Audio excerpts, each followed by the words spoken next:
하나님 말씀 보겠습니다. 빌립보서 2장 12절부터 18절입니다. 빌립보서 2장 12절에도 18절까지의 말씀.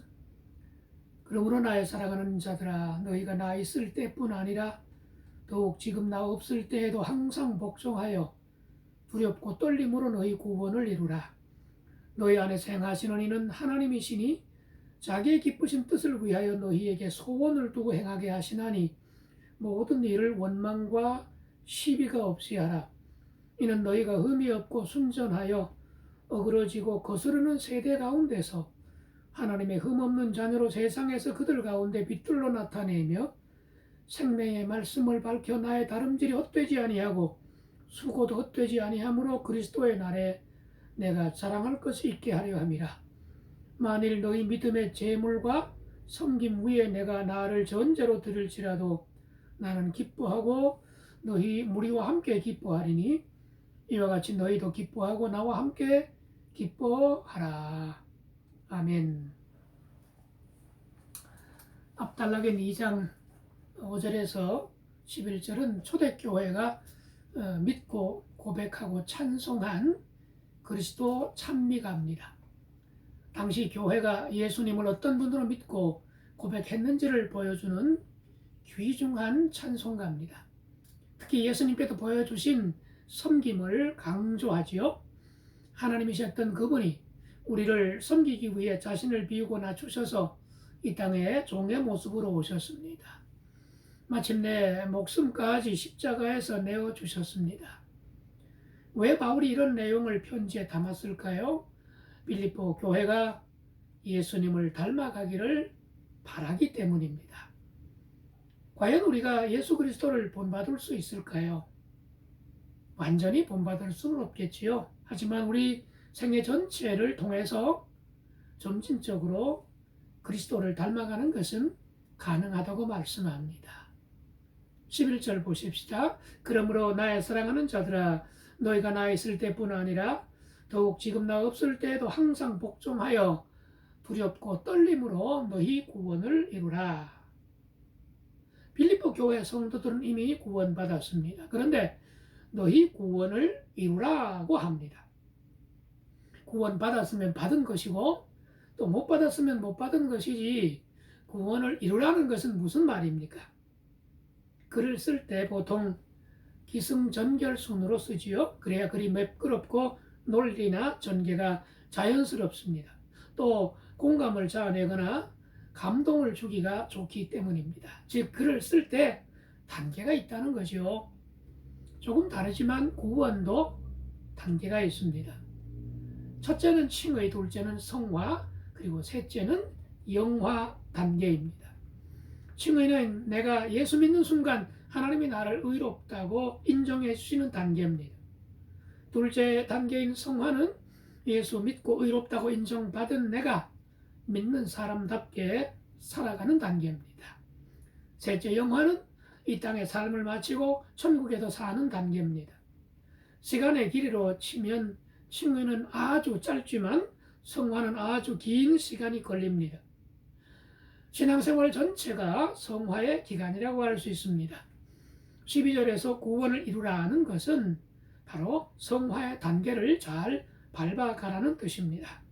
곧 그리스도를 닮아가는 인격적 변화의 과정을 차근차근 밟으라는 것이요. 자, 어떻게 하면 예수 그리스도를 본받는 삶을 구체적으로 밟아갈 수 있을까요? 첫째, 하나님의 능력을 의지해야 합니다.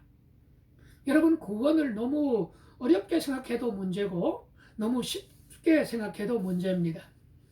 너무 어렵게 생각하는 사람은 열심히 교회 생활하면서도 불안합니다. 충성을 다해서 헌신하고 신앙생활 잘 하면서도 과연 내가 구원 받았을까? 죽으면 천당 갈 수 있을까? 여기에 모든 신경을 쏟아내지요. 이런 식으로 불안하고 초조해하는 것은 바른 신앙이 아닙니다. 반면에 구원을 너무 쉽게 생각하는 사람은 내가 예수 믿으니 나 구원 받았어. 그러면 됐지, 더 이상 뭘 바라? 하면서 자기 하고 싶은 거 다 하고 자기 마음대로 살아갑니다. 이런 사람은 성경이 말하는 진정한 구원을 받은 것이 아닙니다. 그러면 어떻게 해야 할까요? 두렵고 떨림으로 구원을 이루라 하십니다. 두렵고 떨림으로. 여기서 두렵다는 것은 위험에 직면했을 때 느끼는 감정이지요. 떨림이라는 것은 어떤 사물이나 또 사람 앞에서 전율하는, 몸을 떠는 두려움이나 경외심을 말합니다. 그러니까 두렵고 떨림이란 말은 하나님을 두려워하는 자세, 그런 것으로 구원을 이루어 가라고 말씀합니다.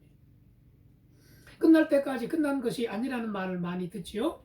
운동 경기가 그렇고 또 극장골이라는 말도 아실 것입니다.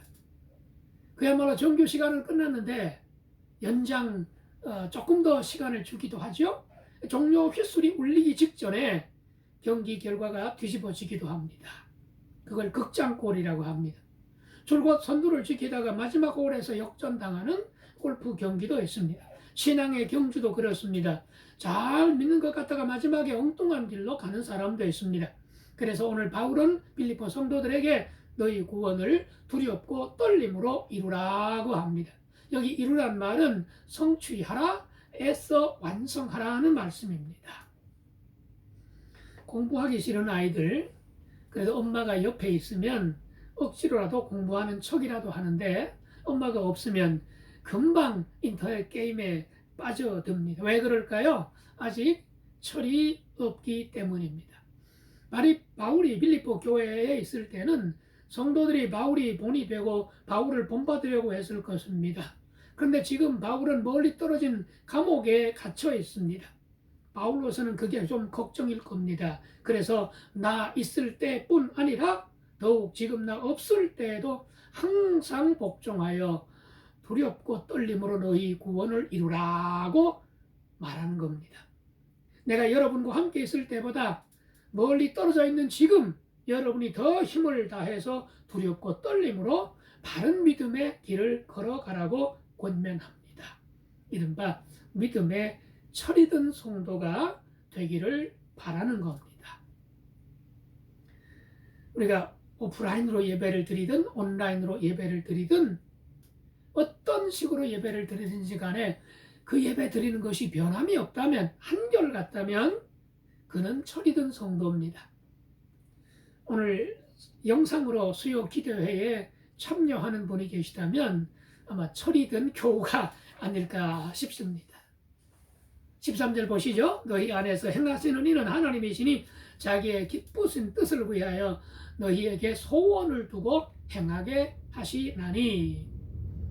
우리를 구원하신 하나님은 우리를 구원하신 후에 다른 데로 멀리 가시는 분이 아닙니다. 우리 안에 계십니다. 우리 안에 들어오셔서도 가만히 계시지 않습니다. 우리 안에 들어오셔서 우리를 움직이십니다. 그래서 우리가 믿음으로 이겼다면 사실은 우리가 이긴 것이 아니라 우리를 통해서 하나님이 이기신 줄로 믿습니다. 뿐만 아니라 우리 안에 계신 하나님은 먼저 우리 안에 소원을 두게 하십니다. 어떤 소원일까요? 부자 되는 소원요? 건강하게 되는 소원요? 오래 사는 소원요? 뭐 그것도 소원이 아닐 수는 없습니다만은 여기서 말하는 것은 그런 것이 아니죠. 기도하고 싶다. 거룩해지고 싶다. 성도답게 살고 싶다. 말씀대로 살고 싶다. 바로 이런 소원, 내가 마음먹은 것처럼 보이지만 사실은 내 안에 계신 하나님께서 나로 하여금 그런 소원을 갖게 하셨기 때문에 내가 그런 소원을 갖게 된 것입니다. 이런 것을 성령의 역사라고 합니다. 이런 성령의 역사가 있을 때 그냥 그대로 순종하면 우리 믿음이 자라겠지요. 예수님을 닮아가겠지요. 그런데 이런 성령의 역사를 계속해서 무시해버리고 불순종하게 되면 성령님이 그 다음부터는 침묵하십니다. 나를 멀리하십니다. 그러므로 내 안에 계신 성령 하나님의 음성에 민감하실 수 있기를 주님의 이름으로 축복합니다. 자, 여러분, 내 소원이 과연 내 소원인지 하나님의 소원인지 어떻게 분간할 수 있을까요? 분간하자면 먼저 하나님 앞에 잠잠해야 합니다. 낮에는 잘 들리지 않다가 밤에 잠자리에 들려고 하면 그제서야 들리는 소리가 있습니다. 바로 벽시계 소리입니다. 낮에도 분명 소리가 났지만 내가 분주하게 이것저것 신경 쓰느라고 그 소리를 듣지 못했을 따름입니다. 마찬가지입니다. 내 영혼이 하나님의 음성을 들으려면 먼저 내가 조용해야 합니다. 하나님께 귀를 기울여야 하나님이 내게 무슨 말씀을 하시는지, 하나님의 뜻이 과연 무엇인지 집중해야만 내가 하나님의 음성을 들을 수가 있습니다. 내가 먼저 하겠다고 하면 비록 그것이 좋은 일이고 꼭 필요한 일이라고 하더라도 그 일은 오래가지 못합니다. 네, 육신적인 어떤 의지에 기초한 봉사는 쉽게 그치고 쉽게 피곤해집니다. 교회 봉사도 내 힘이 아니라 하나님의 음성을 듣고 하나님의 능력을 붙잡고 해야 하는 이유가 여기 있습니다. 여러분, 교회를 하실 때에도 내 손을 잡아주시는 그분의 손길을 느끼시기를 바랍니다. 계속 그분의 음성에 귀를 기울이면서 봉사하실 수 있기를, 그래야 예수님을 닮을 수 있기 때문입니다. 그 다음, 어떻게 예수님 닮는 삶을 구체적으로 살 수 있을까요? 하나님의 말씀을 붙잡아야 합니다. 16절 보십시다. 생명의 말씀을 밝혀 나의 다름질이 헛되지 아니하고 수고도 헛되지 아니하므로 그리스도의 날에 내가 자랑할 것이 있게 하려 함이라. 여기 밝혀는 붙잡아라는 말입니다. 곧 생명의 말씀을 붙잡아. 붙잡는다는 것은 대충 잡는 것이 아니고 단단히 붙잡는다는 뜻입니다. 곧 말씀의 지배를 내가 받아야 된다는 말씀이에요. 여러분, 하나님의 능력을 의지하고 싶으시죠? 하나님의 능력을 경험하고 싶으시죠? 그러려면 먼저 하나님의 말씀을 들으셔야 합니다. 그 다음에 하나님의 말씀을 단단히 붙잡아야 합니다. 내가 말씀을 핸들링하는 것이 아니라 말씀이 나를 핸들링하도록 하셔야 합니다. 내가 운전하는 것보다 말씀이신 하나님이 내 인생을 운전하시는 것이 좋습니다. 그래야 안전하고 그래야 행복합니다. 그러자면 어떻게 해야 될까요? 우리가 도로를 안전하게 달리자면 도로 위에 장애물이 없어야 합니다. 우리 인생길에는 울퉁불퉁 패인 곳이 있고 싱크홀 같은 것이 많습니다.